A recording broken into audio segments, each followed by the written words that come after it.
pour elle.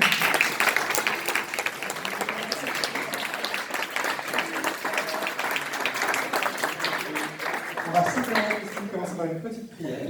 Après, je vous laisse le micro. Je sais que vous vouliez aussi dire quelques mots de cette prière. On va se lever et prendre une prière à l'Esprit Saint. Au nom du Père, du Fils et du Saint-Esprit. Amen. Viens, Esprit de sainteté, viens, Esprit de lumière, viens, Esprit de feu, viens nous embraser. L'Esprit Saint ouvre le cœur pour entendre bien ce soir que tu veux nous dire. Et sont aussi sur Christine pour bien l'aider à témoigner ce soir. Très bien. Amen. Bonsoir à tous et merci à vous tous de m'accueillir. Merci à Armand et à chacun ici présent. Vraiment, c'est pour moi un immense privilège d'être devant vous et de pouvoir témoigner de ce que Jésus a fait dans ma vie. Et ce n'est pas des moindres. Et je veux remettre ces instants, dans les mains du Seigneur et demander au Saint-Esprit de prendre le contrôle de ma bouche, parce que ce n'est pas chose facile de témoigner devant un public. Et je demande vraiment que ce soit le Saint-Esprit qui vienne me donner le vouloir et le faire, et que vous aussi, vous ayez vos oreilles et vos cœurs ouverts, afin que vous puissiez être touchés par la grâce, comme je l'ai été, et que chacun puisse recevoir ce que l'Esprit veut lui dire ce soir. Et je prie ces choses dans le nom de Jésus-Christ. Amen. Donc, merci Don Armand. Je l'ai rencontré, j'allais à la station Avia pour témoigner de mon changement au monde, puisque c'est là-bas que je me prostituais. Et maintenant, je vais dans cette station Avia pour dire que Jésus a changé ma vie. Et c'est toujours près du presbytère que j'ai rencontré Don Armand. Et j'étais en train de témoigner à quelqu'un de Jésus. Et c'est comme ça qu'on en est venu à parler de ce que Dieu a fait dans ma vie et que je suis là devant vous ce soir. Parce qu'avec Dieu, il n'y a pas de hasard, jamais. Tout est minuté, tout est fait pour qu'on soit dans son plan. Et je rends grâce à Dieu en témoignant ce soir. Et je veux rappeler vraiment un principe de la parole, de la création, comment les choses, Dieu a créé les choses par la parole. Dans la Genèse, vous savez que Dieu, il a dit, et la chose est arrivée, il a dit que la lumière soit, et la lumière fut, et il a aussi dit, on va créer l'homme à notre image et à notre ressemblance. Et donc nous aussi, nous a créé à son image. Ainsi, nous avons aussi la parole pour bénir et pour créer des choses. Par nos paroles, on va créer et on va apporter des bénédictions ou des malédictions, parce que Dieu, il a mis deux chemins devant nous, le chemin de la vie et le chemin de la mort, mais il a dit, choisis la vie. Donc, pourquoi je dis ça? Parce que moi, personnellement, dans ma vie, on m'a maudit quand j'étais enfant. On m'a dit, tu n'y arriveras jamais, tu n'es rien, tu es, excusez-moi du terme, PUTE, tu es une... voilà, je ne veux pas dire, et c'est ce que je suis devenue. À force, quand on est enfant, les paroles qu'on nous dit, on les éponge et on y croit. Et la parole, elle est créatrice. Tout ce qu'on dit a un impact sur nos vies. Et donc, j'ai entendu un jour mes parents qui faisaient des choses vraiment très... ils se disaient un couple libre et moderne. Et ma mère était par exemple des plus heureuses que lorsque la loi de Simone Veil sur l'avortement est sortie, parce qu'elle n'avait plus besoin de s'avorter dans la salle de bain, elle pouvait aller faire ça. Donc c'est pour vous dire, mes parents étaient des parents très libres, ils faisaient de l'échangisme, et ensuite, tellement ils s'aimaient, mais ils se jalousaient aussi, et donc ils ne savaient pas s'aimer, et ils se tapaient dessus. Donc c'est comme ça que j'ai grandi, c'est comme ça que j'ai évolué, et c'est comme ça que j'ai mal vécu les choses, et que j'ai commencé à fuir ma vie qu'on me proposait. Et un jour, j'ai entendu mes parents dire, de toute façon, dans une dispute, cet enfant, on ne l'a pas désiré. Et moi, je ne savais pas ce que ça voulait dire. Donc, je suis allée chez ma grand-mère. Ma grand-mère était une femme sage, j'ai vraiment un exemple dans ma vie. Elle s'appelait Madeleine en plus. Enfin, vraiment, c'était quelqu'un qui me protégeait. Et j'ai dit, qu'est-ce que ça veut dire, mon maman? Elle était une enfant non désirée. Et j'ai compris que c'était grave. elle a monté les manches, elle est allée chez mes parents découdre avec eux. En tous les cas, toutes ces paroles, elles ont imprégné ma vie et c'est ce que je suis devenue. Donc, la fuite en avant, j'ai commencé à chercher des soulagements et un jour, ma mère elle a la bonne idée des rages de dents de me donner un fort anxiolytique pour me faire taire parce que je pleurais beaucoup, j'avais mal. Et j'ai commencé à planer, à me dire tiens, ça me fait du bien ça. Donc attention à ce genre de produit. Et mon père, il a eu la bonne idée de me donner un verre de vin par-dessus. Et moi, j'ai commencé à décoller. Et j'ai compris que ce genre de choses me faisait du bien. Alors j'allais me servir dans la salle de bain, dans le tiroir de Temesta. C'est vraiment un anxiolytique très puissant. Et je me droguais déjà étant jeune. Et donc, dans le village, les jeunes ont commencé à fumer. Donc, qu'est-ce qu'on fait? On veut faire la même chose.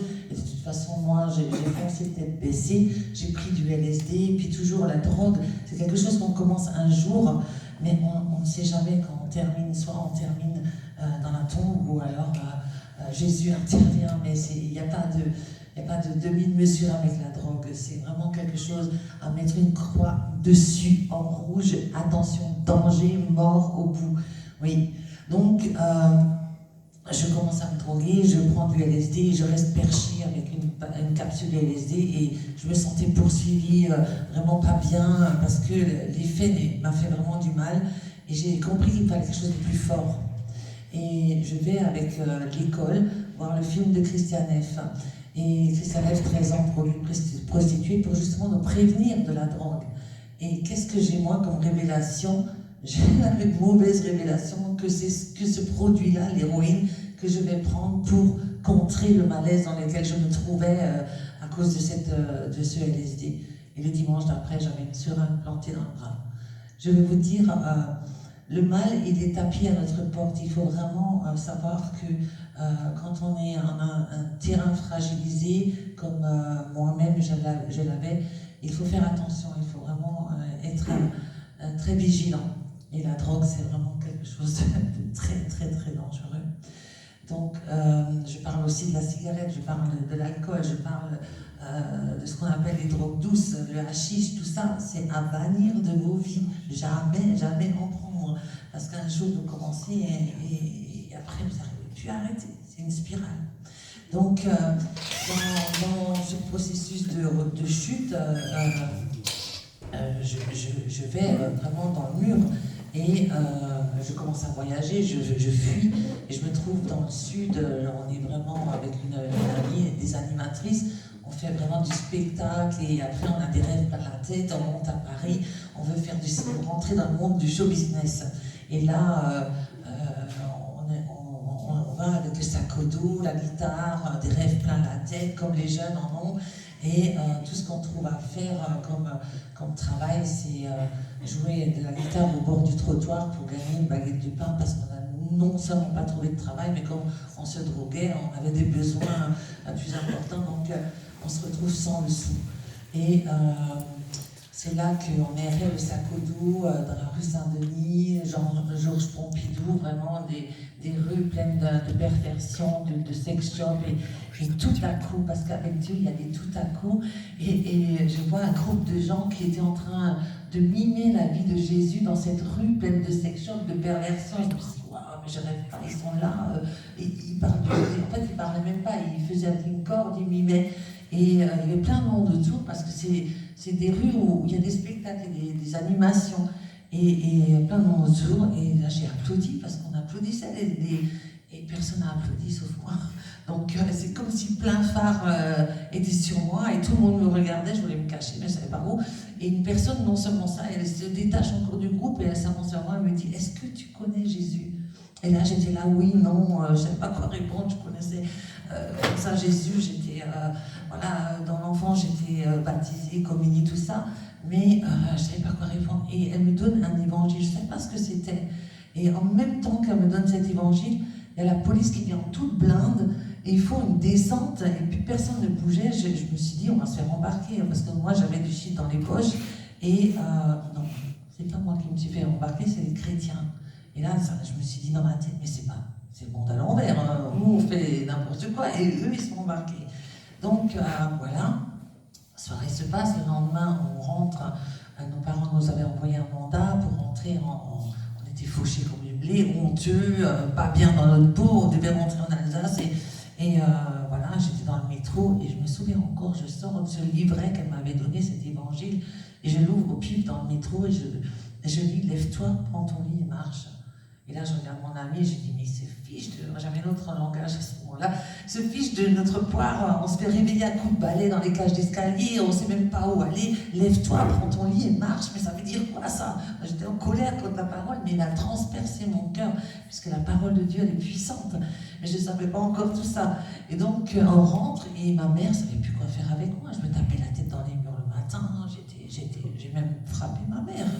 Parce que le mal venait de mon père, il me l'avait transmis. Et moi j'étais en colère tout le temps. Et donc, elle me dit, écoute, pendant que tu es parti, papa, il a failli mourir, il avait leucémie. Ils sont venus prier pour lui une première fois, une deuxième fois. Et mon frère me raconte, il est monté pour voir ce qui se passait dans cette chambre, parce que les murs de la maison ont tremblé. Il avait mon père dégoulinant de sueur, et après il s'est levé. J'ai dit, ok, moi je vais essayer cette prière, parce que voilà, je cherchais dans la dianétique, j'allais voir des voyantes, je cherchais une solution. J'ai foncé tête baissée dans la drogue, oui, mais je voulais m'en sortir. Et je sentais vraiment que des murs se levaient contre moi, donc j'ai dit, ok, je vais essayer. Cet homme, il m'emmène dans un lieu, dans une église. Il me dit, je vais t'emmener à l'église. Ok, on voit une église, ça vient de clocher, je ne connaissais rien d'autre que ça. Et là, on rentre dans une salle comme ici aujourd'hui. Et au moment où je rentre, cette parole, elle est dite. Au nom de Jésus-Christ, lève-toi, prends ton lit et marche. Et là, je me suis dit, mais qui c'est qui m'a poursuivi?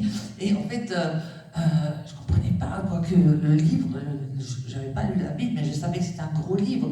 En 2-3 jours d'intervalle, cette même parole, elle est dite, lève-toi, prends ton lit, marche. Je me suis dit, ça va quand même. Alors cette soirée-là, qui m'a paru être un supplice, il fallait encore aller devant, parce qu'ils mettent en pratique l'imposition des mains. Il est écrit dans la Bible, ils imposeront les mains aux malades et les malades seront guéris. Donc moi, on m'a presque traîné devant parce que je ne voulais pas y aller, j'étais mal et je ne savais pas trop j'avais peur, quoi. Et donc, ils m'ont emmené, et une fois devant, j'ai dit, ok, je vais écouter qu'est-ce qu'ils disent eux dans leur prière qui marche, qui a guéri mon père, moi je veux aussi être guéri. Et là, ils ont posé leurs mains sur ma tête, avec comme une radio brouillée, je n'ai rien compris. Juste Amen. Et j'ai tourné le talon, j'ai sorti, j'ai dit, puis jamais je me lève. Et là-dedans, ces gens s'en foutent. Donc, le lendemain matin, je me réveille pour charger ma mère, comme d'habitude. Et là, je me souviens encore, elle se tourne vers moi et elle me dit, alors, comment c'était? Et là, je me trouve en train de dire, je crois que c'était bien. Je dis, mais qu'est-ce que je raconte? C'est pas ça que je voulais dire. Je voulais dire, mais t'es folle, tu m'envoies je sais pas où, tu sais pas quoi. Et je crois que c'était bien. Je vais dans la pièce à côté, je me regarde dans le miroir, je me touche, je me pince. Je me dis, mais c'est incroyable, je ne suis plus en manque. En fait, j'étais délivrée de la drogue. Là où les médecins n'avaient rien pu faire, là où moi-même, j'étais complètement... ce jour-là, j'étais vraiment libre. C'était un miracle, un grand, grand miracle. Il faut le préserver. Parce que dans cette même parabole, Jésus, il dit... après, au paralytique qui guérit, il dit pas, et ne pêche plus de peur qu'il ne t'arrive des choses qui sont pires.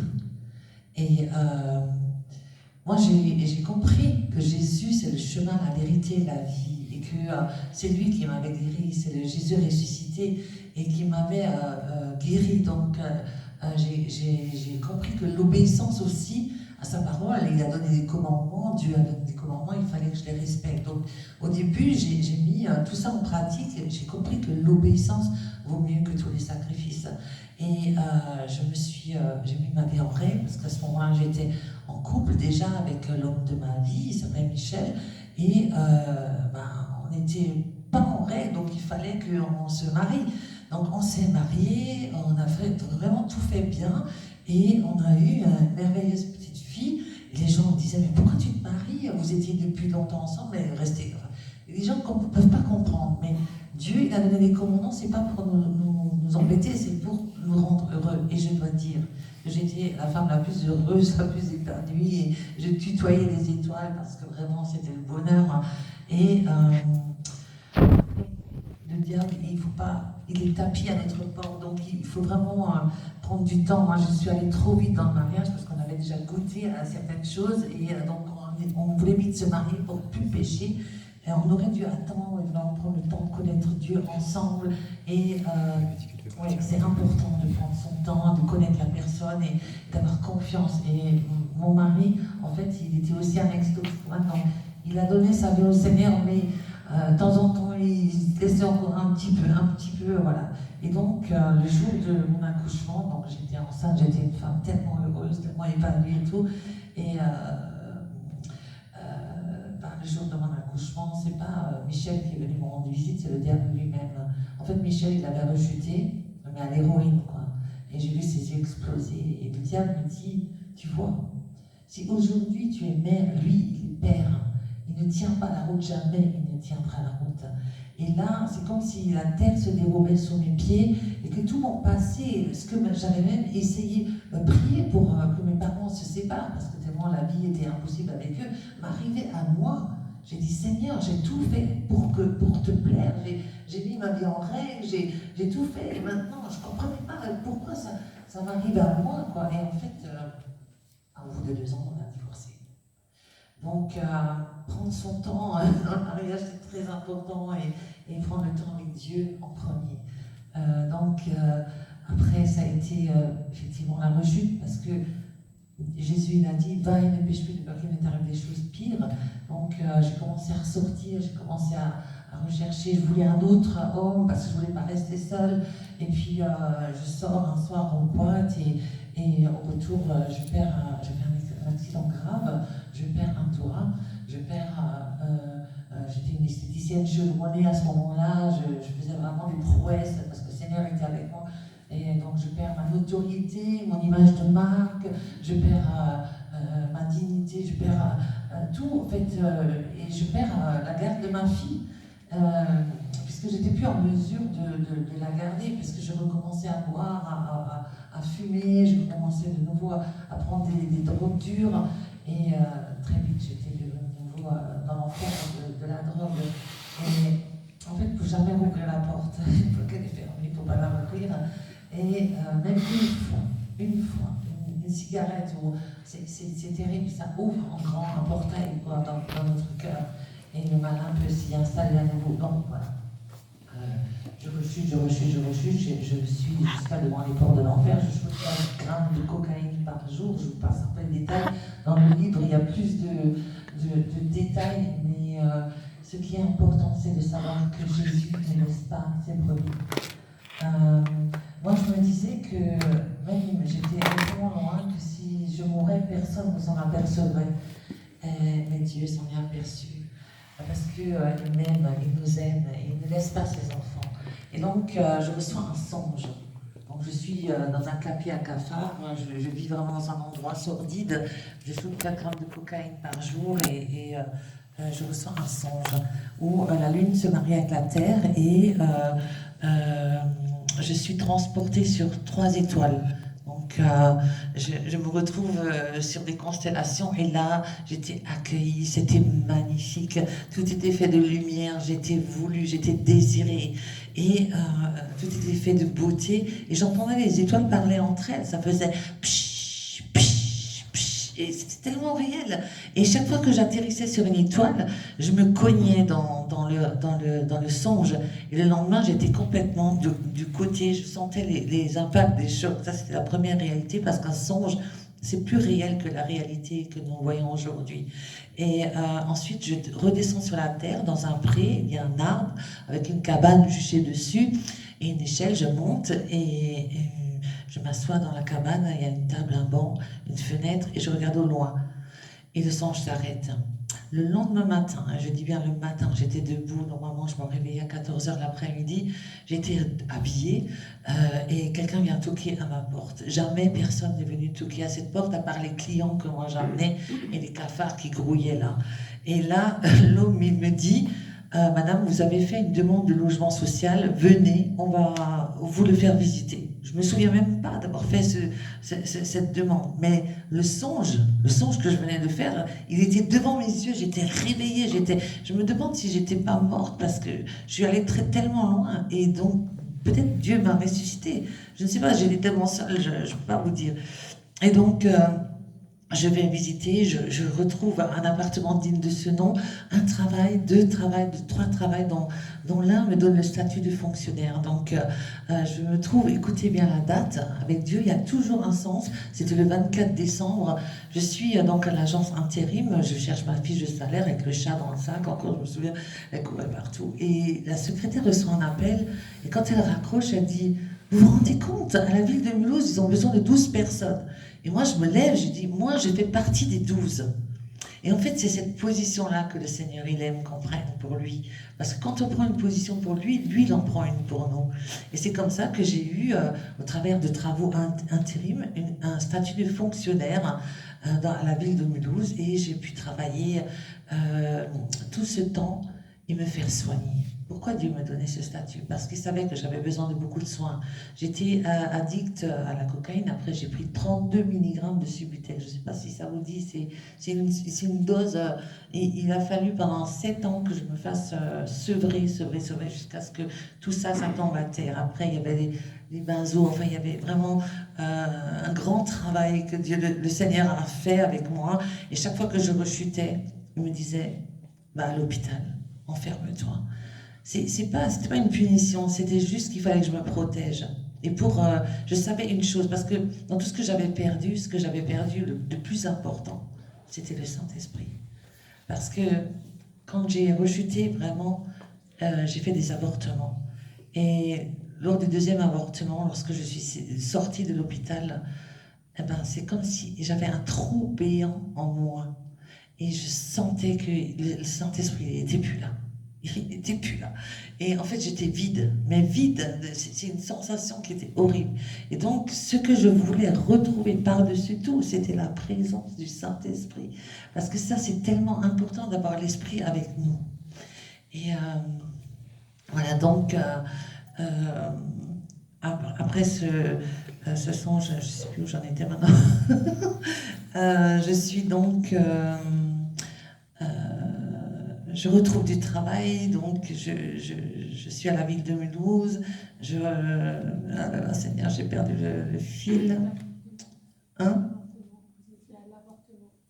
Oui, j'en étais aux avortements, mais en fait, Dieu a commencé vraiment à me restaurer et à me montrer le chemin vers la liberté de tous ces produits. Et arrivé à 2 mg de Subutex, je suis presque au bout de mes peines. Et après, il y avait encore le tabac, l'alcool, donc tout ça, c'était aussi à dégager. Mais je rencontre dans un merci, hein, dans un hôpital, un homme. Il est beau, il est intelligent, il a une maison, il a du travail, tout. Et je tombe amoureuse. Et je déménage chez lui. Et là, le premier jour, je suis dans sa cuisine et je vois comme des barreaux spirituels aux fenêtres. Et Dieu me parle, il me dit: Christine, il n'y a pas de différence entre ta vie de prostituée d'avant et ta vie avec cet homme hors des liens du mariage. Et là, c'est comme si le couperet était tombé, enfin, ce couperet est tombé. J'ai crié en moi, j'ai dit: mais Seigneur, qu'est-ce que je vais faire maintenant? Il était en face de moi, le gars, je ne pouvais pas crier, mais Dieu, il voit notre cœur. Et il a vu mon cœur, et du coup, l'homme, il me laissait aller à l'église, il m'a dit: toi, si tu as besoin de ça, vas-y, moi, j'ai pas besoin de ça. Donc, merci Seigneur, il m'a laissé aller. Et donc, je continuais à aller à l'église malgré tout. J'étais pas dans les bons papiers du Seigneur, on va dire, mais mon cœur y était. Et donc, je vais, après un culte, à la librairie à côté, et il y a quelqu'un qui, avant de sortir de la librairie, elle m'offre la clé qui va ouvrir la porte de ma prison. Et j'aime bien en parler parce que c'est vraiment, là-dedans, c'est comme un manuel, comment adorer Jésus. Et moi, j'ai eu la conviction que si je mettais ça en pratique, la porte de la prison dans laquelle je me trouvais allait s'ouvrir. Parce que l'adoration à Jésus, c'est vraiment le niveau spirituel le plus haut du combat. Et malgré que je me réveillais dans la nuit en train de suer, d'être pas bien et tout, je disais: voilà, Jésus, tu es l'alpha, l'oméga, le commencement, la fin, tu es le bon pasteur. Je faisais ça dès que je pouvais pour vraiment m'approcher du Seigneur Dieu. Et les portes ont commencé à s'ouvrir pour que je puisse sortir de ça. J'ai commencé à faire une thérapie de groupe parce que finalement, dans ma vie, je disais, j'en veux pas à mes parents. Mais c'est dommage, j'en ai pas voulu à mes parents parce que j'ai enfui tout ça avec les drogues. Donc, il a fallu, pendant cette thérapie de 3 mois, je crois que ça a duré, c'était terrible pour moi parce qu'il a fallu que je ressorte tous de 0 ans à 50 ans, tout ce que j'ai vécu. Alors que tout était enfoui en moi. Et j'étais allée tellement loin, tellement douloureux qu'à la fin j'étais dans un mutisme total, j'arrivais plus à parler, je suis encore une fois allée me faire hospitaliser. Le psychiatre m'a dit mais je comprends pas, madame, vous faites une thérapie et vous terminez vous muette. Mais moi je savais que tout ce que j'avais parlé devant les thérapeutes, eh ben, ils m'avaient dit une chose qui m'a vraiment fait du bien. Ils m'ont dit, Christine, tu ne pouvais pas faire autrement parce qu'on ne t'a pas appris autre chose. Donc, je savais que tout ça, c'était nécessaire. Mais de parler, de confesser les choses, c'est hyper important. Ne gardez jamais tout ça pour vous parce que trouver un interlocuteur, demandez à Dieu qui vous donne une personne à qui vous allez pouvoir parler, vous confier et qui va être à l'écoute, qui va prier pour vous, qui va... Et donc, voilà. Et je me retrouve donc... Oh là, ça y est. Tu peux m'aider? Donc, je fais cette thérapie et il y a des lettres qui sont faites, des lettres de demande de pardon. J'ai demandé pardon à mes parents, j'ai demandé pardon aux enfants avortés. Ça, c'est quelque chose de très important, de faire le deuil de ces enfants. Parce que il y avait comme ça, une parodie où je les ai accueillis, où je les ai visualisés. C'était très dur à faire, hein, très douloureux. Et où je les ai laissés partir. Et cette nuit-là, cette soir-là, il y avait au loin un orage avec des éclairs au loin. Je sentais la colère de Dieu. Et j'ai demandé pardon au Seigneur. J'ai vraiment... et le Seigneur m'a rétabli dans son règne. Parce que le pardon, c'est vraiment quelque chose de très important pour Dieu et pour soi-même. Et qui vous fait du bien et qui vous libère. Donc j'ai demandé pardon à Dieu aussi. Et c'était par des lettres. Et cette lettre-là, je l'attendais vraiment. Et bien, je peux vous dire, j'ai mis 15 jours sans pouvoir écrire un mot. Tellement j'étais éloignée de Dieu. Donc, des lettres à toutes les personnes qui m'avaient fait du mal et à qui j'avais fait du mal. Donc, tout ça, ça m'a rétabli. Et il y a eu un moment à l'église où il y a eu un appel. Parce que la parole de Dieu, elle dit, si tu confesses Jésus comme ton Seigneur et Sauveur et que tu crois dans ton cœur qu'il est mort et ressuscité pour toi, alors tu seras sauvé. Et ça, c'était quelque chose que je n'avais pas fait. Donc ça a quand même duré 25 ans, où je tournais en rond, j'étais pas bien, je ne comprenais pas. Je dis, Seigneur, je viens à l'église, je fais tout, je lis ta parole, je te loue. Et qu'est-ce qui se passe? Pourquoi ça ne va pas chez moi? Et tout ce que je ne veux pas faire, je le fais quand même. Enfin, ça tourne en boucle. Et en fait, c'était une partie que j'avais peut-être occultée ou peut-être oubliée. Je ne sais pas, mais je ne l'avais pas fait, je n'avais pas donné ma vie au Seigneur. Et donc, après un culte, il y a un appel et je m'avance et je dis, ok Jésus, je capitule, je vais te suivre toi et toi seul. Et c'est à partir de ce moment-là que toute ma vie, elle a pris du sens et où j'ai commencé à savoir d'où je viens et où je vais. Donc, ça a été le déclic, ça a été vraiment, tout d'un coup, j'ai eu l'impression que mes pieds étaient arrimés au sol. J'ai eu une stabilité qui est venue, une paix qui est venue. Je vivais encore chez le gars. Et il pose ses mains sur mes genoux. Je lui dis, écoute, maintenant, si tu veux encore quelque chose de moi, il va falloir qu'on se marie.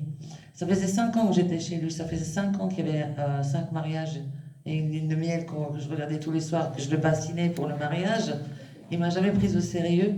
Et là, il me dit, alors tu dégages. Alors sur le coup, ça m'a fait drôle, mais tout à coup, le tout à coup de Dieu est venu.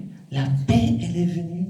Mais dans mon cœur, je ne savais pas où j'allais aller. Je n'avais pas d'appartement, j'avais plus de meubles, j'avais plus de travail, je ne savais rien. Mais tout à coup, je savais que les réponses, elles étaient là. Parce que le Seigneur, il a mis la paix dans mon cœur. Il a vu que je voulais lui obéir et que j'étais prête maintenant à le suivre. J'avais dit oui. Et en fait, c'est quelque chose de fou, il faut le vivre. Tout s'est ouvert.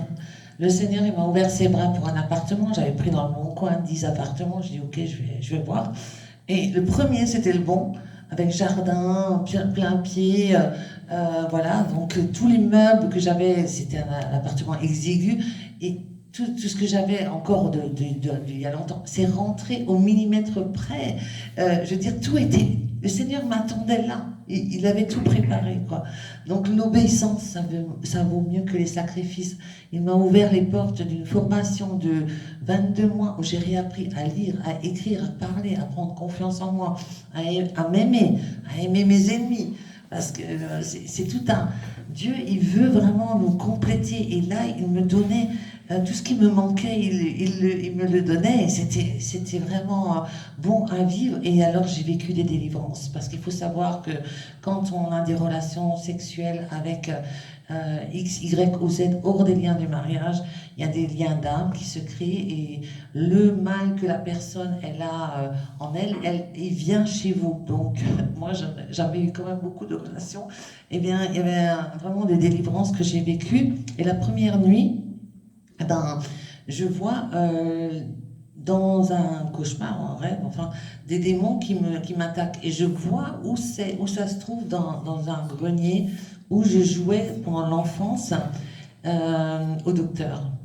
Et c'est pour ça que j'en parle avec toute humilité, hein, parce qu'il faut savoir que quand on est enfant, c'est pas parce qu'on est enfant qu'on risque rien. Tout ça, ce sont des choses qui ouvrent des portes à l'ennemi. Et une amie, une sœur qui suivait mon affaire de près, Dieu la réveille pendant la nuit et Dieu lui dit, Christine a gagné le combat. Et en fait, ils ont dégagé, je les ai entendus hurler au loin. C'était comme des loups. Et en fait, ils sont sortis de moi. Et la deuxième nuit, j'ai encore vécu une délivrance. Et je me réveille pleine de contractions parce qu'il faut savoir que ça doit sortir par quelque part, soit par des bâillements, soit par des écoulements de nez ou des vomissements. Ou, moi, j'ai dû aller aux toilettes et c'est sorti par là et j'ai senti vraiment que quelque chose sortait de moi. Et donc, après, j'ai ouvert la fenêtre, il y a un orage qui a éclaté. Et j'ai dit, j'étais comme en lévitation avec le Seigneur, j'ai dit, Seigneur, qu'est-ce que tu veux me dire? Et tout à coup, il y a la pluie battante qui tombe et le voisin qui dormait dans le garage, il commence à vociférer et à hurler et à grogner pendant longtemps. Et j'ai dit, mais qu'est-ce qu'il a cet homme? Le lendemain, je suis allée le voir, il se souvenait de rien. Et en fait, les esprits impurs sont allés chez lui parce que lui, il fumait des pétards. Et du coup, il avait des portes ouvertes. Donc Dieu m'a montré, c'est comme une histoire dans la Bible, qui parle de ça, et les esprits vont dans les ports, et les ports vont se jeter dans la mer. Donc il faut savoir que les esprits impurs, ils veulent trouver